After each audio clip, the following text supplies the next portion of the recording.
بسم الله. السلام عليكم ورحمة الله وبركاته. الحمد لله والصلاة والسلام على رسول الله وبعد. من سورة النور یو کم دیرشم آیت پورې خبره ختمه کړې وه او په دې اخرني آیتونو کې بلکې په دې صورت کې الله رب العزت د فحاشۍ د لارو بندولو خبره کوله. نو په دې صورت کې الله هر هغه لار بنده کړې ده چې هغه فحاشۍ ته رسول کوي یا په معاشره کې د هغې د لاسه فحاشي عام کیږي. په دې دیرشم آیت کې او په دې پسې چې کوم آیت دی یوه خبره به پکې دا کېږي غض البصر چې د نظر به کوز ساتي، دا هم د فحاشۍ د بندولو یو لار ده، او دویمه ورسره و حفظ الفرج او د عورت به خیال ساتي. د دواړه خبرې د یو بل سره تړلی شوي دي، نظر کوز ساتل او عورت حفاظت کول.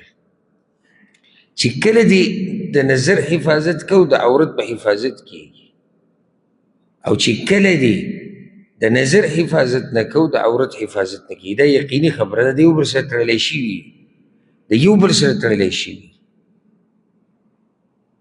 ځکه شریعت کې د نظر د حفاظت ډیر اهتمام شوی دی. قرآن او حدیث کې په دې باندې ډیر دلایل دي، او الحمدلله عامو درسونو کې په دې باندې تفصیلي خبره هم شوې ده مستقل.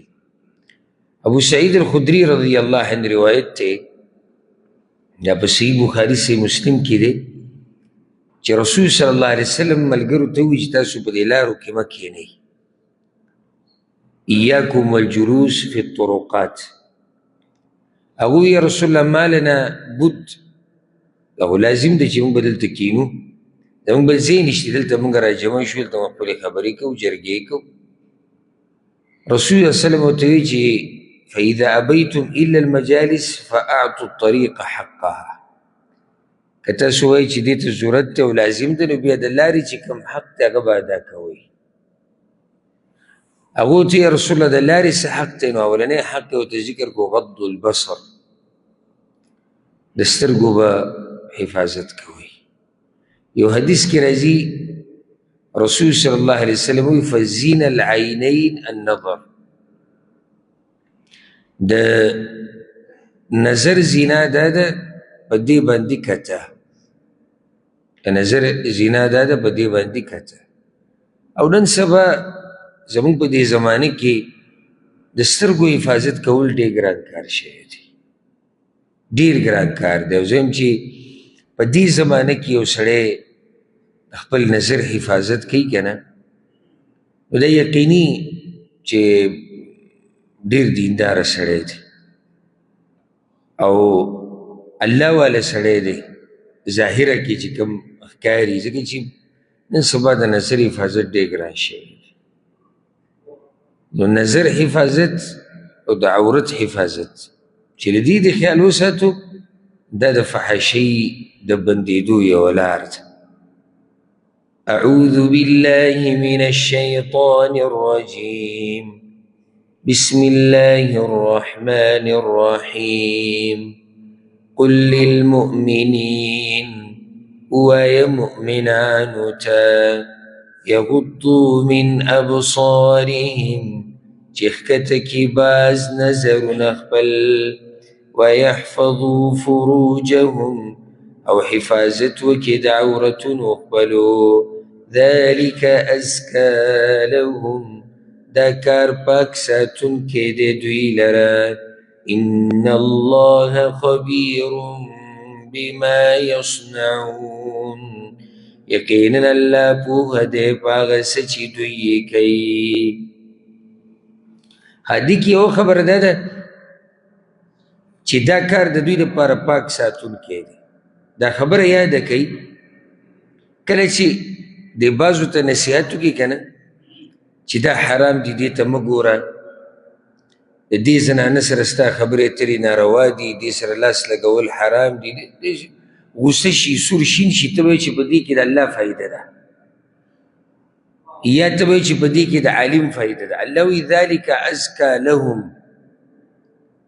که د نظر د حفاظت وکړو، د عورت د حفاظت وکړو، دې کې ته د رذیل کارونو نه، د خباثتونو نه، د فحاشۍ نه پاک ساتلی کېږي. او صرف ته نه، ستا کور به پاکي، ستا معاشره به پاکي، ستا چم او ستا کلی به پاکي، ستا علاقه او ملک به پاکي د فحاشۍ. نو فایده اولنۍ او اخرنۍ هغه زما او ستا ده. او چې څوک نه ساتي د نظر حفاظت او د عورت، نو الله ته خو څوک څه نقصان نشي ورکولی، نه هغه عالم ته څوک نقصان ورکولی شي چې کوم تا ته نصیحت کوي چې د نظر حفاظت کوه. بله مسله، الله وی مؤمنانو ته وایي چې ښکته کي من ابصارهم، بعض نظرونه خپل، او دغه شان به الله زنانو ته هم وایي چې بعض نظرونه. دا بعض ټکی ولې وایي؟ ځکه چې د ضرورت په وخت کې، د ضرورت په وخت کې زنانه پردي نارینه ته کتی شي، او نارینه پردی زنانه ته کتی شي د ضرورت په وخت کې.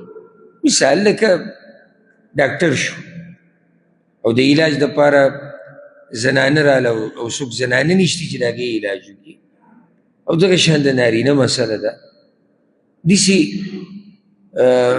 مطلب دا چې اچانک ورلو یو بل له مخې نارینه او زنانه، او په یو بلې نظر پرېوتو، داسې نور مثالونه کوي.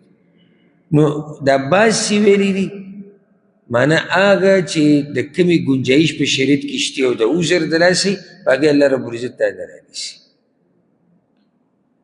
ویحفظو فروجهم، او خیال دې وکړي د عورتونو خپلو.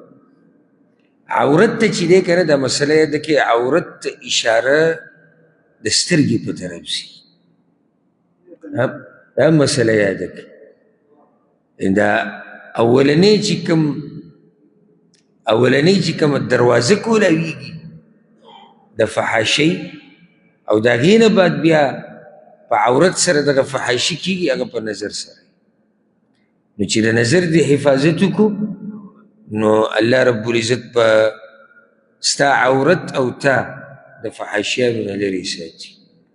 وقل للمؤمنات، او اوایا مؤمنو ښځو ته، یغضضن من ابصارهن، چې ښکته کي نظرونه خپل، ویحفظن فروجهن، او بچ وساتي عورتونه خپل، ولا یبدین زینتهن، او ندی ښکاره کوي ډول خپل، الا ما ظهر منها، مگر هغه چې ښکاري د هغې نه.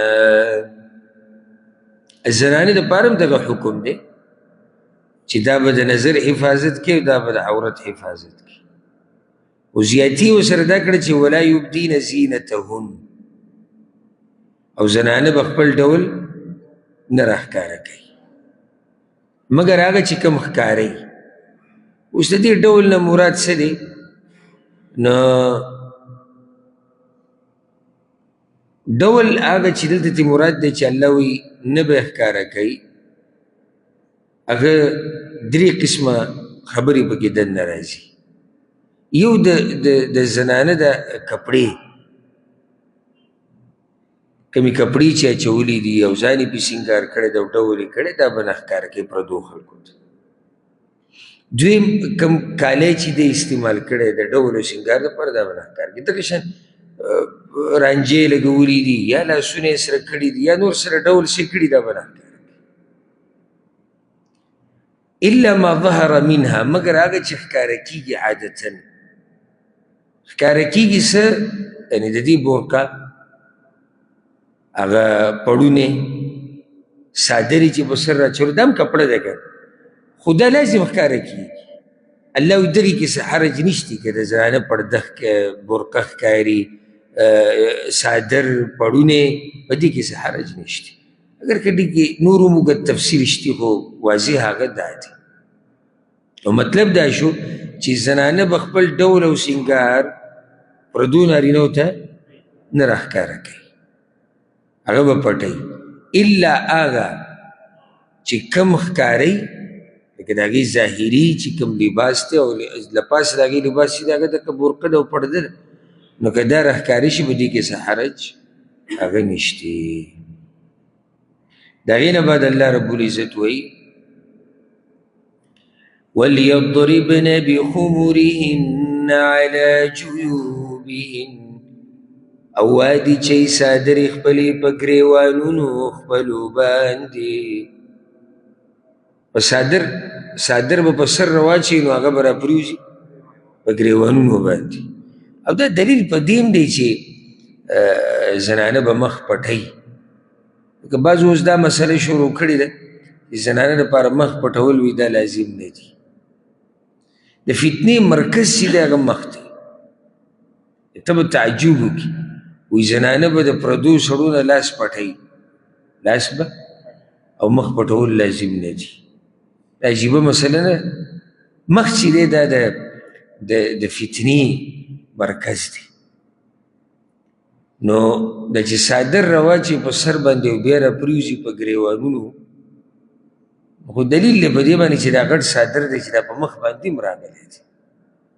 نو زنانه دپاره مخ پټول دا لازم دی چې دا به د پردو نارینو نه پرده کې په پرده کې اهمه خبره هغه مخ پټول دي. هر چې دا نن سبا مخ پټول د زنانو دي چې صرف د دې زن نه لوپټه ته وکړي دې ته مخ پټول نه وي، داسې مسخره کول دي. دا خو جدا خو بله مسله شوه. خو لکه موږ یو حکم بیانو یو مسله د هغې وضاحت کوو چې مخ پټ کړي. اوس جدا مسله ده چې اخوا بیا هغه څه کوي، دا بله مسله. دا نن سبا چې دا کوم دغه راوتی دی دا سټایل چې صرف زن نه لوپټه ته وکړي او دې ته برقه او دې ته پرده وایي نه.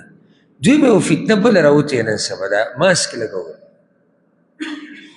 دا هم ګورې لکه دا نه چې موږ د چا د نیتونو فیصله کوو خو دا ګورې د پردې په نیت اکثر نه کېږي. دا یو سټایل دی نن سبا د ځان له یو سټایل راوتی. نو پلار ورته هم لور ته چې دی څه نه وایي هغه پرده کوي که شرعي پرده. اوس ماسک د کومې شرعي پرده کې راغلی ما ته د دې پته نشته. او بیا د هر پروګرام دپاره جدا رنګ والا ماسک او بیا په هغې له پاسه غمي لګول او په هغې له پاسه ډیزاینونه. ما ته دا پته چې دا پرده د چا په مذهب کې دې ته شرعي پرده ویله کي هغه دې بې ما پوه وکړي. دا ماسکونه دا د کرونا د دغه نه بعد راوتي دي او دا یو سټایل دی ډیزاین دی. دې ته پرده نه وایي شرعي. ګوره شرعي پرده هغوی چې زنانه نقاب واچي پای کې د سترګو دپاره ځای پرېږدي چې لارې نه فقط پای کې ډیزاینونه نه وي. هغه بورقې تنګې لنډې نه وي ځکه چې د بورقې مقصد څه دی د زنانه بدن پټ شي. نو چې اوس دا لنډه تنګی او په دې کې غمي لګېدلي او په دې کې ډیزاینونه وي او دا پړقېږي نو بیا یو بل کار پکار دی. اوس دې له یو بله بورقه پکار ده چې دا بورقه پټه کړي. نو که هغه دې دې سره راوړه نو بیا دې له بله پکار ده. نو دا قصه کوم طرف ته روانه شو. بلکل بله خبره هغه دا ده بله خبره زنانه چې بهر ته وځي او دا حجاب استعمالوي پرده کوي دا د دې دپاره کوي چې د دې پردو زنانو په دې باندې نظر د دې پردو نارینو په دې نظر ونه لګي. داسې ده که نه ده؟ خو زما سوال دا دی چې کومه زنانه بهر ته وځي او دا په بورقه کې ډیزاینونه کوي او چې زما بورقه مزېداره وي او چې زما بورقه داسې او دغه وي نو دا څوک غواړي چې د دې دا بورقه وي؟ ځکه که کور کې نو کور کې خو دله دا بورقه نه استعمالوي. د زنانو په منځ کې بورقه استعمالېږي. د زنانو منځ کې خو حجاب نه وي که نه. حجاب او بورقه چې استعمالېږي خو په لاره استعمالېږي که نه چې د نارینو په نظر ونه لګي. نو خو دا غواړي چې د نارینو په مخ کې داسې څه استعمال کړي چې د هغوی په نظر ولګي.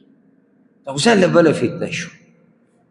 حجاب دې ته وایي پرده دې ته وایي چې دا کولاو برقی نقابی د زنانه د بدن اندامونه پکې نه ښکاري، د هغې د لاسه فتنه نه جوړېږي، دا بلکل په حیا کې پاتې شي.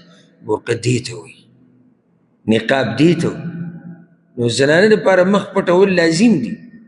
دا نن سبا چې کوم سټایلونه پکې راوتي دي که نه، دا مخ پټول نه دي بلکې دا فتنه ښه ډېرول دي.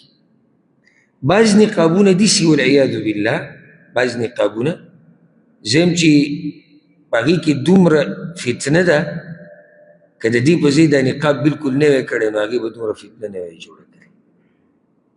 یعنې که د سر یې دا مخ نه وی پټ کړی ابه چې ښه و، خو چې دا کمې نخرې د دې مخ پټولو سره کړي دي په دې کې فتنه د هغې نه زیاته ده. نو الله رب العزت دلته چې د صادر ویلي دي چې صادر دې راواچي او هغه صادر دې بیا په ګریوانونو را پرېوځي، دلیل دی د دې خبرې چې زنانه په هغه کپړه استعمالوي د حجاب دپاره چې د هغې د لاسه فتنه نه جوړي. موږ غواړو چې فتنه ختمه شي که جوړه شي؟ فتنه ختمه شي. د بعضو کار دا د فتنه جوړول. الله دې زموږ په حال او زموږ په معاشره باندې رحم کړي. ولا یبدین زینتهن، او نه دې ښکاره کوي ډول خپل. د دې ډول نه اوس مراد بل ډول دی. یو خو هغه ډولو، یو دا ډول دی او دې ته پټ ډول وایي. ښکاره ډول دی دا پټ ډول څه دی؟ لکه سر، د سر ویښته، مرۍ، لاسونه، خپې. دا ډول به نه ښکاره کوي مګر یو څو قسمه خلکو ته ښکاره کولی شي. او خاوند دی او دې په محارمو کې چې څوک راځي او یو څو نور کسان.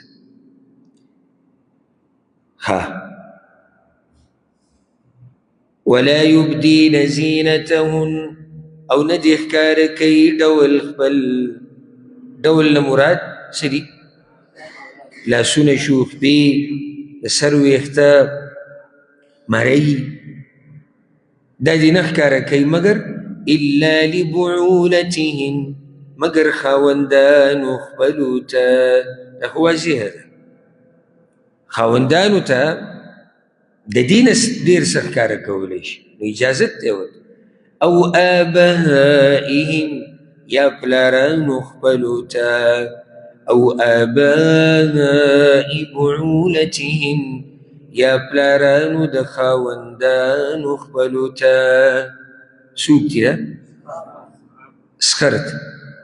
او ابنائهم، یا زامنو خپلو ته. او ابناء بعولتهم، یا بنزو خپلو ته. زامن د خاوند چې د بلې ښځې نه دي، د هغوی په مخ کې هم دا قسمه زینت ښکاره کولی شي. او اخوانهن، یا رونو خپلو ته. او بني اخوانهن، یا وريرونو خپلو ته. او بني اخواتهم، یا خورینو خپلو ته. ګوره دا وراره چې ذکر شو که نه، نو په دې کې تره راغی، او چې خوری ذکر شو په دې کې ماما راغی.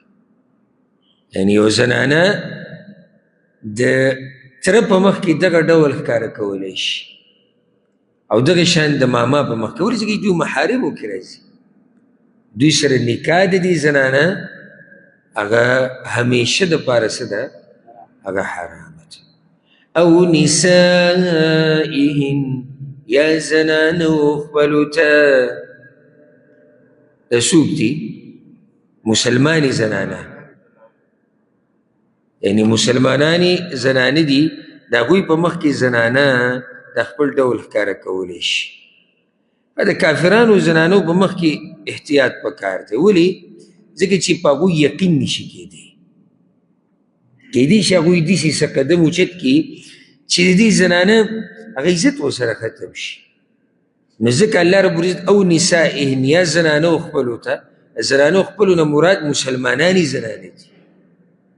یو زنانه مسلمانه ده او یو زنانه کافره ده. اعتماد انسان په کومه باندې کولی شي؟ په دې مسلمانه باندې کولی شي. او چې اوس کافره ده، ستا دشمنه ده، ستا د دین دشمنه ده، د هغې هېڅ پته نه لګي. ځکه الله وایي چې د دوی په مخکې به احتیاط کې. او ما ملکت ایمانهن، یا هغه چې مالکان یې ښی لاسونه د دوی، لکه وینځې دي،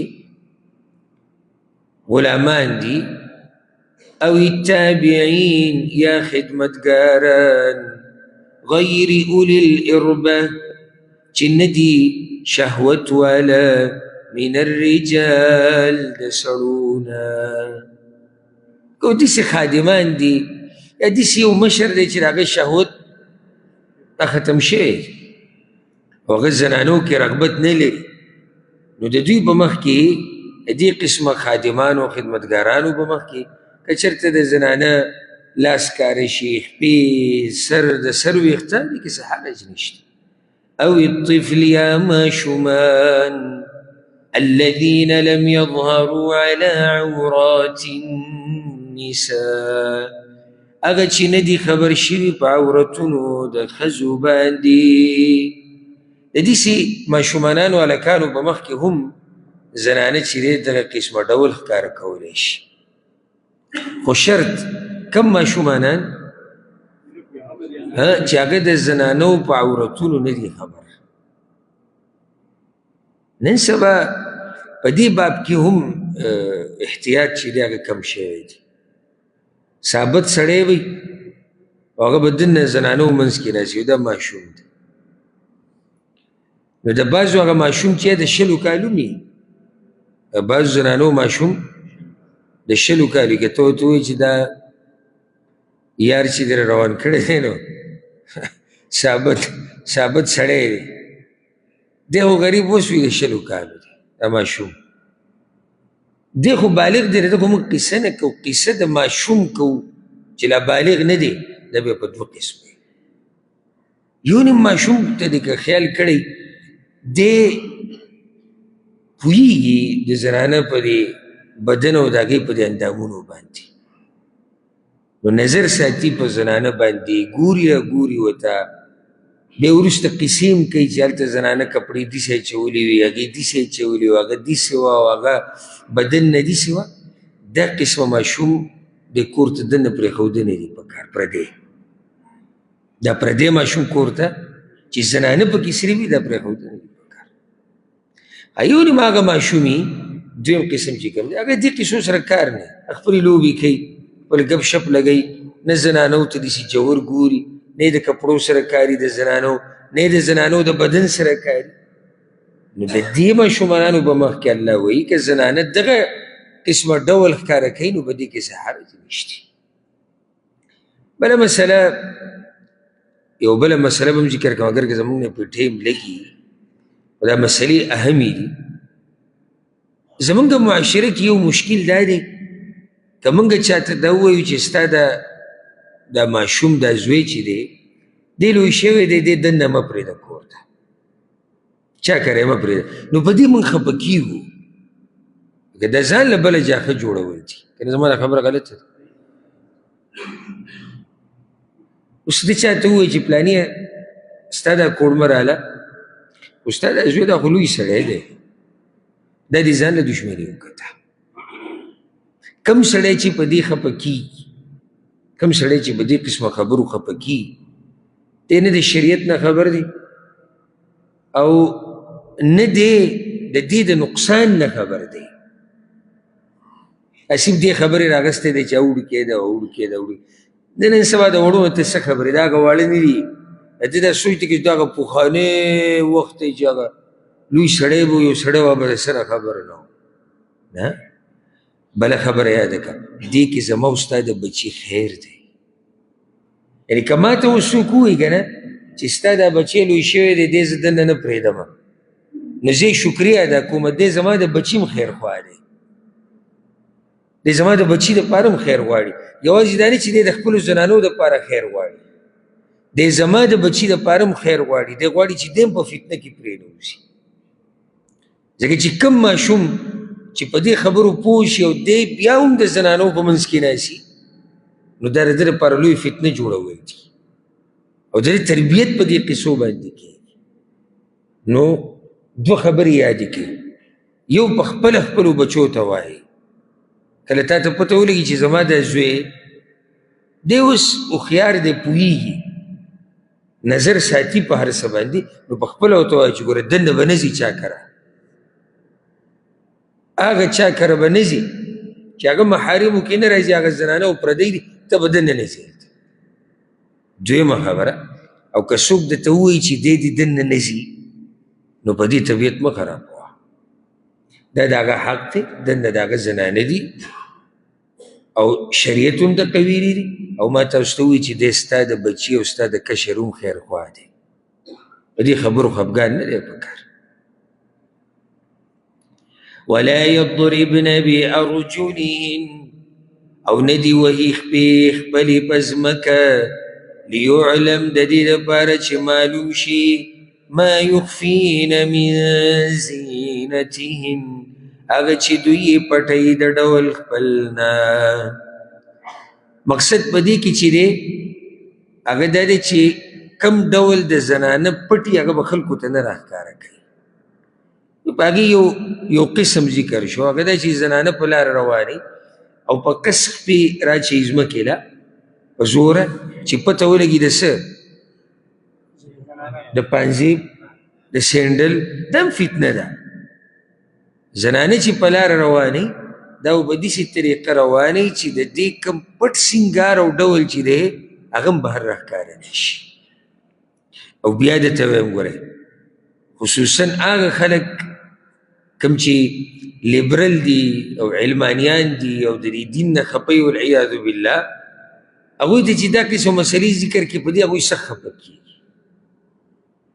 او زه راته یې وجه ذکر کړم د خفګان یوه وجه هغه دا ده، که چېرته زمونږ زنانو شرعي پرده صحیح استعمال کړه که نه، نو دا کم خلک چې بیماران دي او په زړونو کې نور څه پراته دي او غواړي چې زمونږ عزت خراب کړي او غواړي چې زمونږ معاشره خرابه کړي، هغوی ته بیا موقع نه میلاویږي.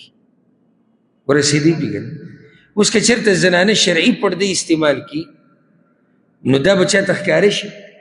نشي. هغه څوک چې د دې ښکار کول غواړي او په غلطه اراده راغلی دی، هغه به ښکار وکړي، هغه به کامیاب شي؟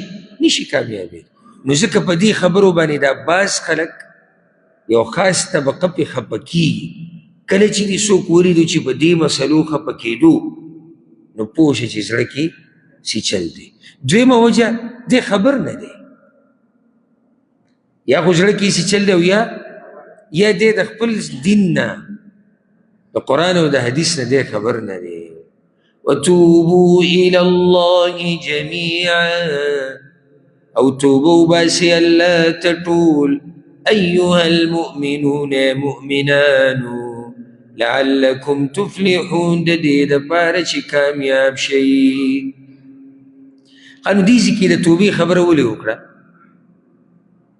مسله خو دې روانه وه چې د نظر حفاظت وکړه، د عورت وکړه، بیا وایي توبه وباسي. که چېرته ستا نظر کتبره شوی، انسان دی کمزور دی، که چېرته د چا عورت غلط استعمال شوی، نو الله وایي موقع شتي، توبه وباسي، الله ته واپس شئ، الله به درته دغه ګناه معاف کړي. اوس بله مسله الله بیانوي، او دا هم د فحاشۍ د بندولو یوه لار ده. هغه ده چې تاسو سره چې کوم کورونو کې هلکان دي او جنکۍ دي، ځوانان او پیغلې، نو دوی له ودونه وکوي. د دې سره هم د فحاشۍ لار چې د هغه څه شوه، هغه بنده شوه. لوی تاوان او لوی نقصان د معاشرې هغه دی چې په معاشره کې زلمی هلک او پیغله جنۍ هغه پاتې کېږي او د مشرانو وس رسي د دوی د واده کولو او دوی له واده نه کوي، د لوی تاوان دی د معاشرې. ستا څه خیال دی؟ د 50 کالو سړی، د 80 کالو سړی د هغه شهوت شتي، او دا چې د 15 کالو ځوان دی او د 14 او د 20 او د 25 د به شهوت نه وي که نه؟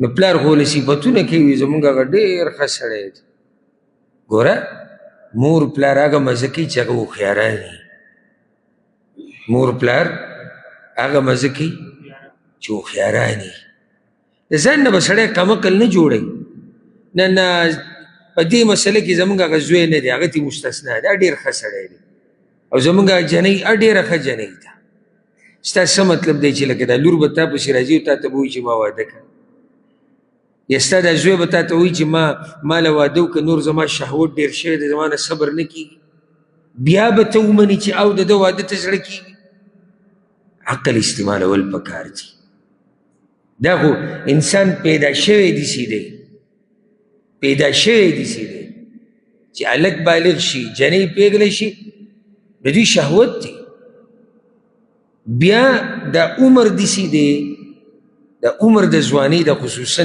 د اولني یو څو کلونه په دې کې بلکل لکه سړی چې لیونی نو دا د شیطان دپاره لویه موقع ده چې زموږ د معاشرې ځوانان او زموږ د معاشرې پیغلې هغه وښویوي لویه موقع ده ولې زموږ په دې معاشره کې دا قصې راځي دې کې هلک ته او هغه دا چل وکړو اول ته یې جنۍ وتښتوله او جنۍ دلته دا چل وکړو اول ته هغه د پلاني خپل سره وتښتېده او دې دا چل وکړو ته نظر پرې واچوه دا هغه ځوانان دي هغه پیغلې دي اکثر چې د دوی وخت شوی دی او مور پلار ځان غلی کړی دی بلکل د دوی په واده باندې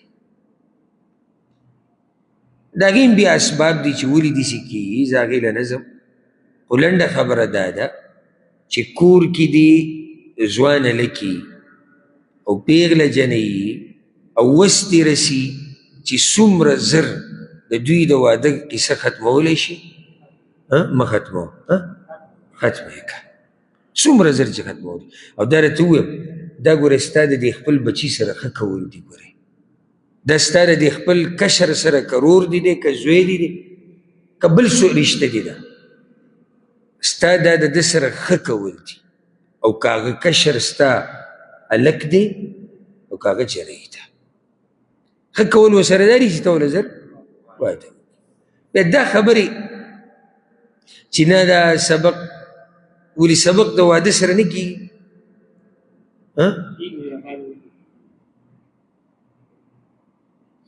نو ته دواړه قولونه په یو قول کې راجمع کړو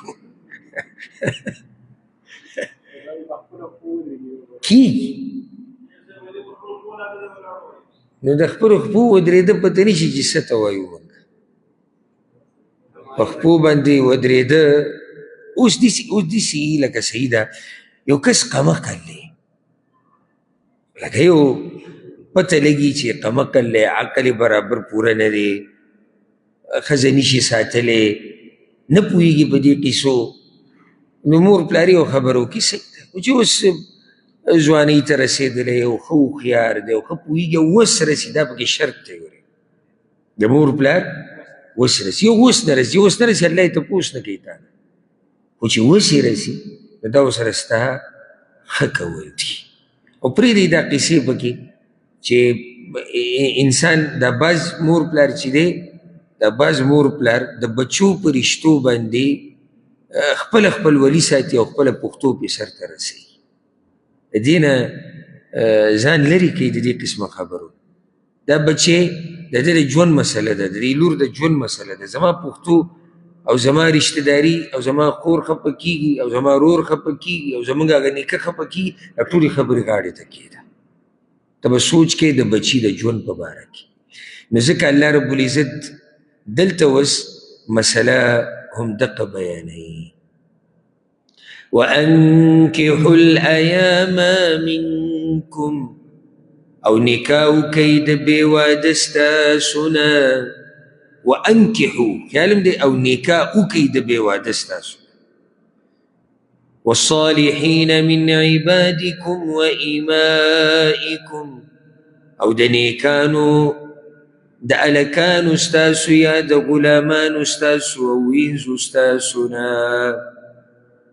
اوس که هغه ستاسو سره چې کوم بې واده دي که هغه ستاسو په بچو کې دي خپلوانو کې دي ازاد دي او که هغه وینځې او غلامان دي کوشش دا وکړئ چې دوی له واده وکړئ چې د فحاشۍ دا لارې څه شي دا بندې شي. ګوره الله وایي وانکحو واده وله وکئ. دا دلیل دی په دې باندې چې د جنۍ نکاح بغیر د ولي د اجازت نه نه کېږي. دلته الله دا نه دي ویلي چې هغوی دې واده وکړي. څه وایي الله؟ تاسو وله واده وکړئ. هر چې هلک دی هلک بغیر د ولي د اجازت نه نکاح کولی شي او دغه نکاح صحیح ده. زنانه نشي کولی. حدیث کې راځي امام ابو داود دا حدیث راوړی د رسول صلی الله علیه وسلم لا نکاح الا بولی. د زنانه نکاح نه کېږي مګر د مشر په اجازت سره. یو حدیث کې داسې راځي امام ابو داود دا راوړی دی وی هر کله چې یو زنانه بغیر د ولی او د مشر د اجازت نه نکاح وکړي فنکاحها باطل فنکاحها باطل فنکاحها باطل. د دې نکاح چې د هغه باطله ده باطله ده او باطله. نو د زنانه په نکاح کې د زنانه اجازت هم شرط دی چې د زنانه به پکې اجازت یې راځي وی او ولی به هم راځي. هر چې هلک دی هغې کې د هلک رضا کېده دا لازم دی.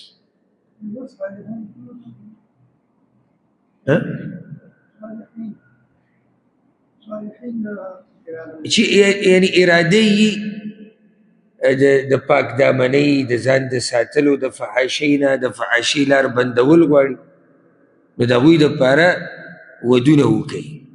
ان یکونوا فقراء کئی دوی غریبانان یغنهم الله من فضله مالدار بکی دوی لره الله د خپل مهربانۍ نه والله واسع علیم او الله پراخه دی علم واله دی.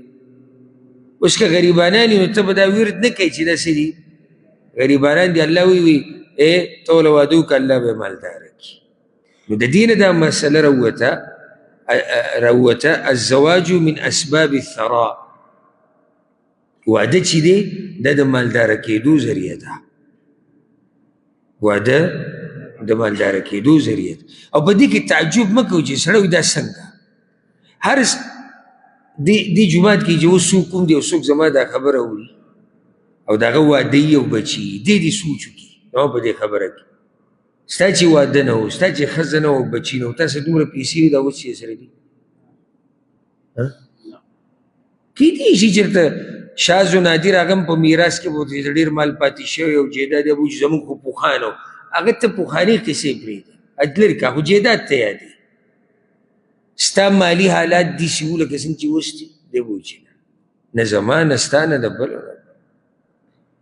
الله رب العزت په دې ژوند کې داسې برکت واچوي چې د پیسو هغه ذریعه او د مال هغه ذریعه هغې د ډېرېدو اسباب هغه پیدا شي په ژوند کې چې کله انسان واده وکړي.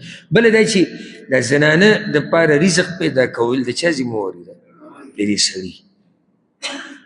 نو دی چې رزق هغې له پیدا کوي او د هغې په نصیب کم رزق لیکلی شوی ده خو هغه به ده ته میلاویږي نو دی به بیا راوړي او چا له یې ورکوي هغه ښځې له به یې ورکوي بچو له به یې ورکوي.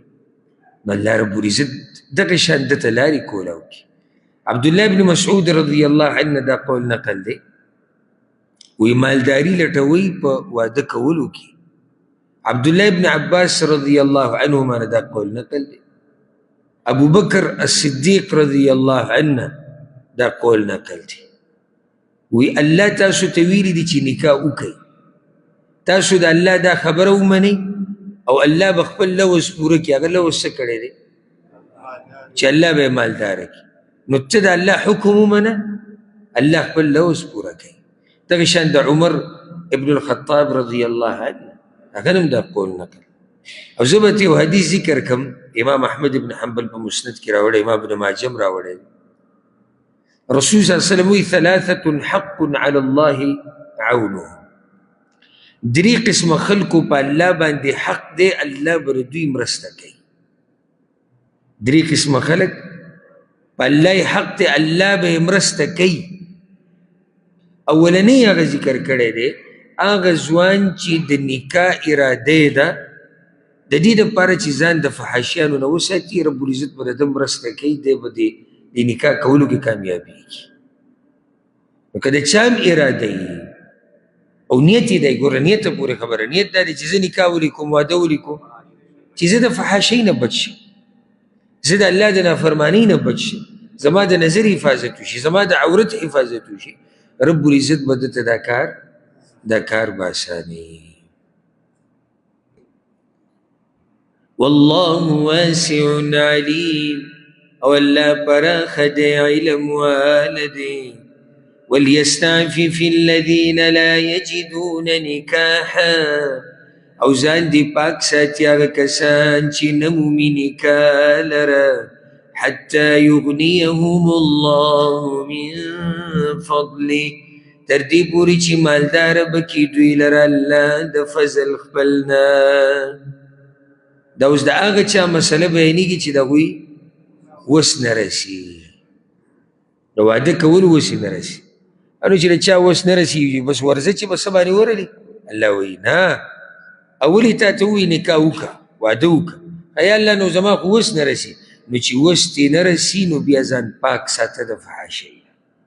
او حدیث کې راځي، متفق علیه حدیث ته، صحیح بخاري صحیح مسلم کې رسول صلی الله علیه وسلم وایي ای د ځوانانو ټولګیه، من استطاع منکم الباءه فلیتزوج، تاسو کې چې څوک د واده طاقت لري نو ودې کړي، ومن لم یستطع فعلیه بالصوم، که څوک نشي نو روجې دې ډېرې نیسي. د روجې کې یو دا کمال دی چې دا د انسان دا شهوت نه دی، دا ماتی او کمی یې.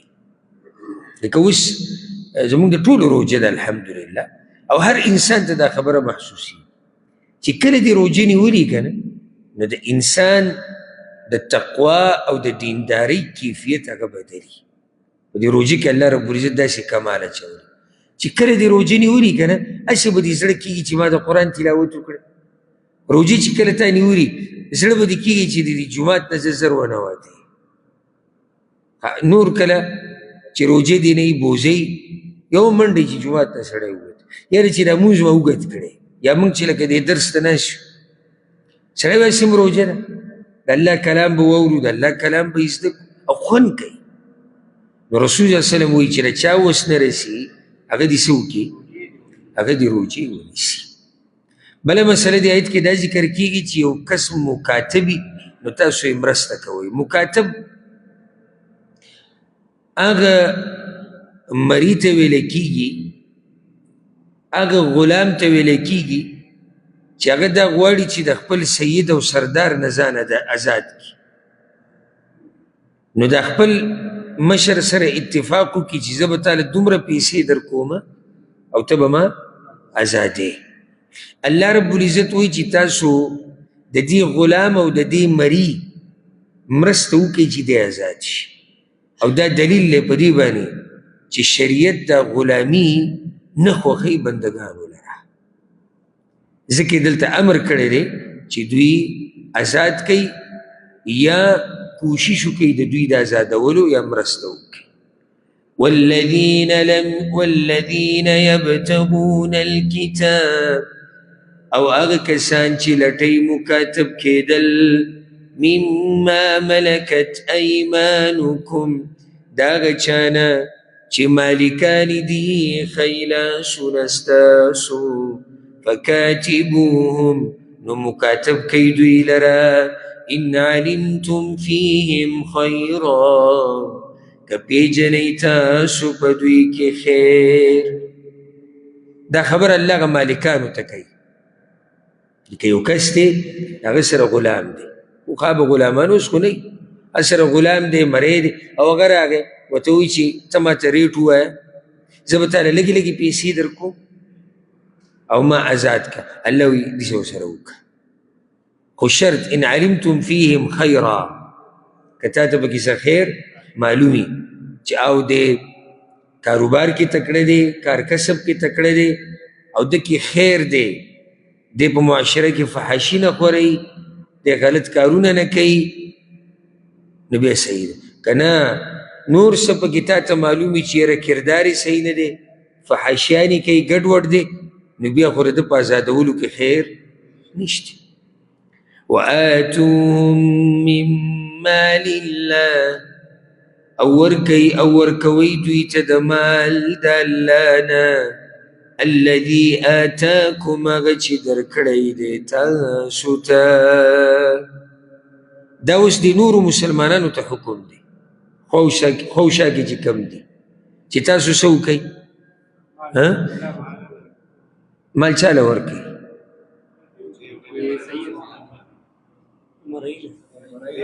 مري له مال د څه لپاره ورکړو؟ چې ځان پې ازاد کړي. مشر ته حکم وشو چې ته ورسره معامله نرمه که، ورسره ومنه دغه خبرې چې ازاد شي. خواوشا مؤمنانو ته حکم وشو چې تاسو بیا داسې کار وکئ چې غلام دی مری دی نو خو د هغه سره څه نشتي، غریبي ده، نو ته داسې کار وکړه چې ده له مال ورکړه د هغه مال چې الله تعالی راکړی دی. تعبیر ته وګوره، وآتوهم، قرآن د مخې ته پروت دی، وآتوهم من مال الله، او ورکئ دوی ته د کوم مال نه چې د الله مال دی. نو دا خبر عامه یاد ساته، دا څه چې تا سره دي او ما سره ده ګوره مال د الله دی. نو چې د الله په مال کې الله تا ته کوم ځای ښوولی هلته خو لګول پکار دي.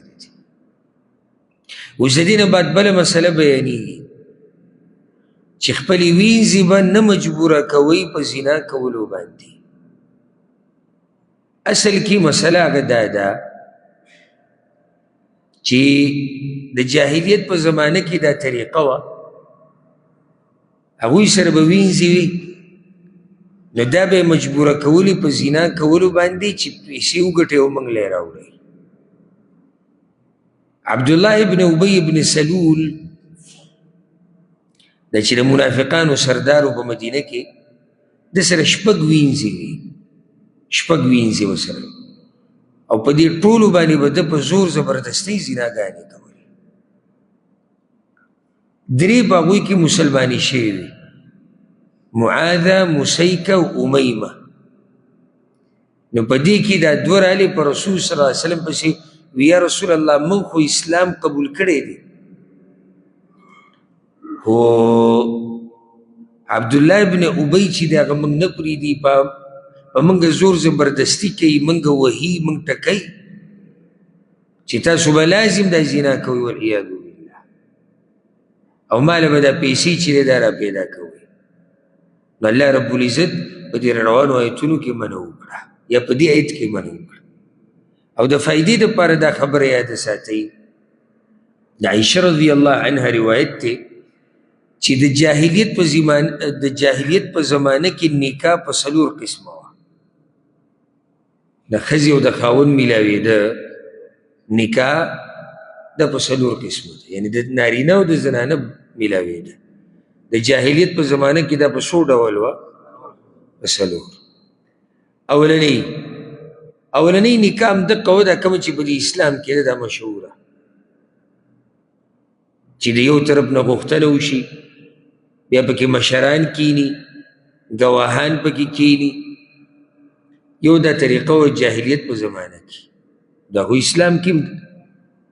دویمې ته ویل کېږي نکاح الاستبضاع، هغه داسې نکاح وه لکه یو سړی دی د هغه دا زړه کېږي چې زما د دې ښځې بچی وشوې،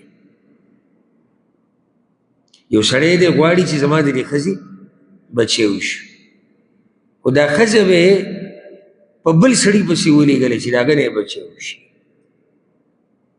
دا د جاهلیت په زمانه کې وه. نو دې ښځې ته به ووایي ته لاړه شه او د پلاني او پلاني سره میلاو شه، نکاح د هغوی دا وه، دا به د بچو دپاره کېده.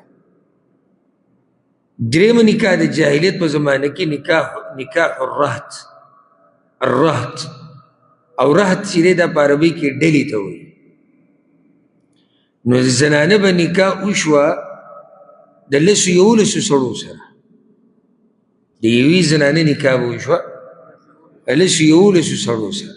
نو چې کله به د دې بچی پیدا شو، نو بیا به دې ته وویلی شو چې ته اوس په دوی کې یو غوره که چې هغه د دې ماشوم پلار شي. نو دې به اندازه لګوله چې د دې ماشوم پلار به کوم یوي، نه به پکې معلوم.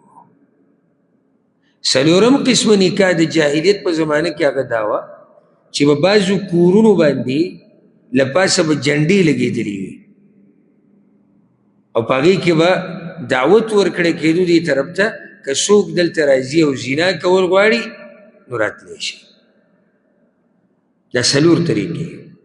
کله چې الله رب العزت محمد ابن عبدالله صلی الله علیه وسلم راولي نو دا مسلې بیان شوي چې دا درې قسمه نکاح چې دې کې ذکر شوه دا باطل دی، دا زنا ده.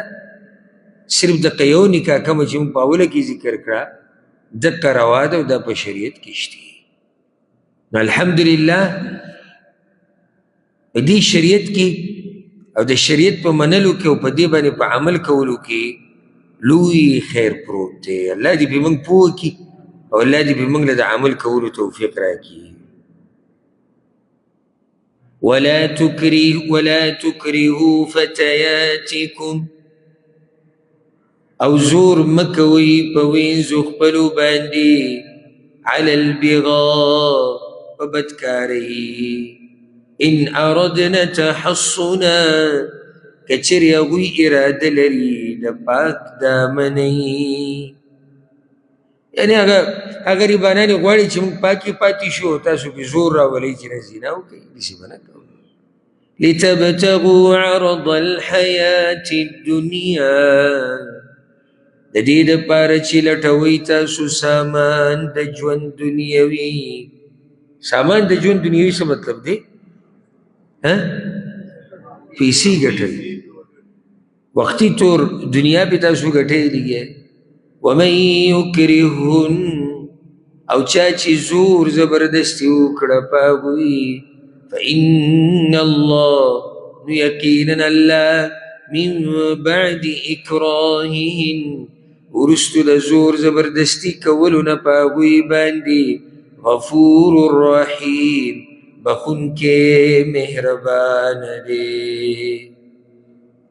او د وینځې به څه زوري د زنانه به څه زوري د سړي په مخ کې هغه وهي هغې ټکوي چې ته به زنا کې ګینې وجنو دی او هغې زنا وکړه نو الله رب العزت به ورته بخښنه وکړي. ولې؟ ځکه چې زور زبردستي پې شوې مجبوره ده. ولقد أنزلنا إليكم آيات مبينات او یقینا نازل کړي دي موږ تاسو ته آیتونه وضاحت کوونکي. الله رب العزت اوس د دې قرآن خبره کوي چې دا کوم آیتونه چې ما تاسو ته درلېږلي دي که نه په دې کې د هر څه وضاحت شوی دی، څه پکې پاتې شوي نه دي. حلال و حرام، عقیده، د امتونو قصې، هر څه پکې بیان شوي دي. نو ځکه ووایي ومثلا او نمونې. مثلا نمونه یا قصه من الذین خلو من قبلکم دا هغه کسانو نه چې تیر شوي دي مخکې ستاسو نه وموعظه او نصیحت دی للمتقین دپاره د متقیانو. ښکاره احکام پکې بیان شوي دي، د پوخانو مثالونه پکې ذکر شوي دي، د پوخانو قصې پکې شتي، نصیحت دی د تقوادارو دپاره. مطلب دا قرآن چې چا راونی او ځان یې پې پوه وکړو او عمل یې پې وکړو نو سراسر خیر چې دی هغه ده ته ورسېد. او چې چا دې قرآن ته شا کړې ده نو هغه تاوان د دنیا او د آخرت کې چې دی پرېوتی دی. اوس د الله رب العزت د نور خبره به کېږي ځکه چې نږدې الله دا ووي وموعظة للمتقین. دا قرآن نصیحت دی د چا دپاره؟ متقیانو دپاره. متقیان چې دي د دوی په زړونو کې د نور د هدایت نور پروت دی، د الله د دین رڼا پکې پرته ده. نو ځکه اوس باس کېږي د هغه نور په باره کې. الله نور السماوات والارض، الله رڼا د اسمانونو او د ځمکې دی. یو مطلب د دې دا دی الله نور السماوات والارض، الله نور د ځمکې او د اسمانونو دی. دا هر څه د هغه د نور نه رڼا دي. او نور یو خو معنوي دی او یو حسي دی، مادي. حسي دا کومه رڼا چې ده په دې دنیا کې، نو دا هم د الله د طرف نه ده. دا د چا د طرف نه ده؟ د ورځې دا رڼا، د ستورو دا رڼا، د سپومۍ دا رڼا، د نور دا رڼا، دا هم د الله د طرف نه ده. بله رڼا معنوي ده، هغه د قرآن دا رڼا، د هدایت دا رڼا، د دین دا رڼا، دا هم د الله د طرف نه ده. نو د الله کتاب نور دی، د الله شریعت نور دی، ایمان نور دی، علم نور دی. او که چېرته دا نور د الله نه وي نو ټولې به تیرې او تیرې. که دا کتاب نه وي، که دا دین نه وي، که پیغمبران نه وي، که ایمان نه وي، که د علماو دا بیانول نه وي، سوچ وکړه چې تیرې به څومره ډېرې. نن صرف په دې سورة النور کې موږ دا احکامات یو څو واورېدل. که چېرته دا مسلې موږ ته نه وی بیان شي، دا د پردې د احکامات د یو کورنۍ دپاره، د یوې زنانه دپاره دا نه وی بیان شوی، څه حال به وي؟ که چېرته موږ ته دا نه وی بیان شوی چې دا زنانه ستا دپاره حلاله ده او دا حرامه ده، نو موږ به د زناورو په شان وي؟ الله موږ ته ویلي دي که نه؟ الله ویلي دي چې د خور سره نکاح ناروا ده، د ترور سره نکاح دا نه کېږي، دوه خویندې یو ځای نه جمع کېږي. د پلار په نکاح کې چې یو ښځه پاتې شي په تا حرامه ده. د زوی په نکاح کې چې ښځه وي هغه په تا حرامه ده. دا خو الله موږ ته ښوولي دي.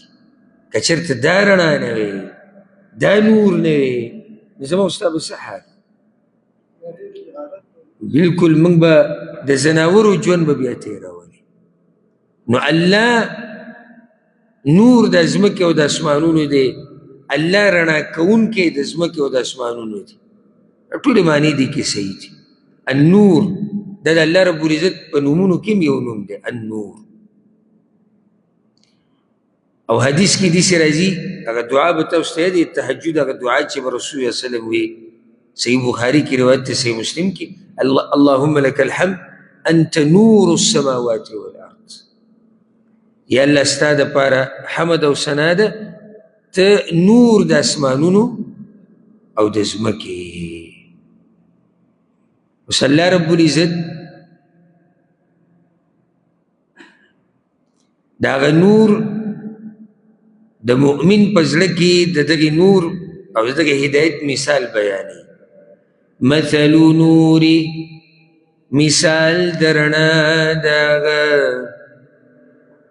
مثال د رڼا د هغه د مؤمن په زړه کې، کمشکات فیها مصباح، په شان د تاقچې دی، فیها مصباح چې په هغې کې ډیوه ده. دا په غور سره واورې نو ته به پوه شي. تاقچه ده او په تاقچه کې ډیوه ده. المصباح فی زجاجه، دا ډیوه په شیشه کې ده. الزجاجة كأنها كوكب دري، دا شیشه گویا کې ستوري دې پړکېدونکې. یوقد من شجرة مبارکه، بلولی کېږي دا ډیوه د تیلو د ونې برکت والنه، زیتونه چې خونه دی، لا شرقیة ولا غربیة، نه مشرق طرف ته ده او نه مغرب طرف ته ده.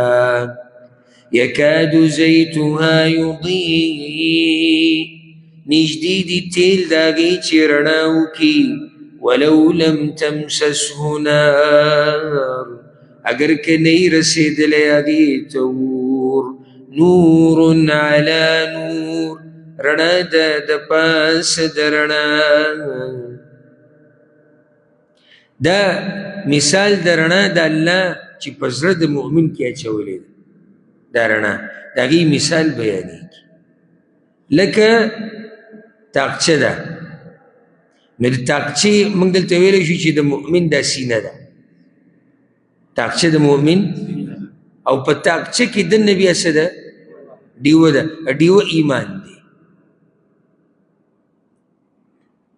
او هغه ډیوه د څه ده شیشه پړقیدونکي المصباح فی ډیوه په شیشه کې ده ډیوه چې د هغه په څه کې ده هغه په شیشه کې ده نو دې نه مراد د ده دا زړه دی خیال کوئ زما دې خبرې ته د مؤمن دا سینه چیرې دا څه ده دا تاقچه ده ډیوه ایمان دی او دا ډیوه په شیشه کې ده نو شیشه د مؤمن زړه دی ګوره شیشه چې دی یو پاک کوي شیشه چې دی پاک کوي او بله ده چې شیشه ډېره نرمه نو د مؤمن زړه هم دقه شانې پاکي د حسد نه د غلطو عقیدو نه د بغض نه کینې نه او بل دا چې زړه یې نرم وي د الله د یرې د لاسه او دا کم تیلو سره چې دا ډیوه بلیږي الله وایي دا ډېره د ډېرې مبارکې ونې تیل دي ونه د زیتون او ونه برکتي ده نه دا چې صرف مشرق طرف ته ده او نه مغرب طرف بلکې په منځ کې ده نو دغه شان د مؤمن منهج او عقیده ده نه زیاتې کوي نه کمې کوي په منځني لار باندې روان الله وی یکاد زیتها یضیء ولو لم تمسسه نار دا ډیوه داسې صفا ده که نه او بیا دا تیل داسې پړقیدونکي دي چې دې ډیوې ته دې کله ور واچول نو بغیر د اور لګولو نه رڼا کوي بغیر د اور لګولو نه رڼا کوي او چې اور دې ورته ولګو بیا خو رڼا د پاسه رڼا شو نو د مؤمن ګوره فطرت برابري فطرت برابر دی ځکه چې هر څوک پیدا کیږي په فطرت توحید باندې نو فطرت برابر دی او چې کله دی په دین باندې پوه شي قرآن او حدیث واوري نو هغه رڼا یې ښه ډېره شي اسیم د سره رڼا شتي ځکه چې فطرت یې برابر دی خو چې قرآن او حدیث باندې ورسره پوه شي نو هغه رڼا څه شي هغه ښه ډېره شي